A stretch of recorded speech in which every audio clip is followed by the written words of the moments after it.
మీ అందరికీ వందనాలు. ఈరోజు వాక్య సారాంశం ఏంటంటే ప్రార్థన.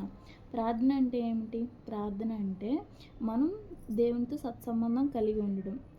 అంటే దేవునితో మనం రోజు మాట్లాడడం.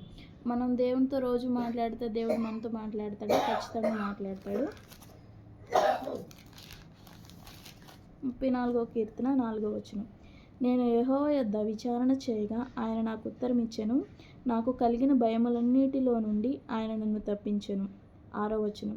ఈ దీనుడు మొరపెట్టగా యెహోవా ఆలకించెను. అతని శ్రమలన్నిటిలో నుండి అతన్ని రక్షించెను. మనం విచారణ చేయగా ఆయన దేవుడు మనకి ఉత్తరం ఇస్తాడంట. మనం ప్రార్థన చేయగా ఆయన మన మనవి ఆలకిస్తాడంట. సో మనం ప్రార్థన అంటే దేవునికి విజ్ఞాపన చేయడం. దేవుని విజ్ఞాపన చేస్తే దేవుడు ఖచ్చితంగా మన ప్రార్థన ఆలకిస్తాడు. అలాగే 116వ కీర్తన 2వ వచనం. ఆయన నాకు చెవియొగ్గెను, కావున నా జీవితకాలమంతయు నేను ఆయనకు మొరపెట్టుదును. నేను ప్రార్థన చేయగా దేవుడు నా మొర ఆలకించాడు. సో నా జీవితకాలమంతయు నేను దేవునికి మొరపెడతాను అని కీర్తనాకారుడు అంటున్నాడు.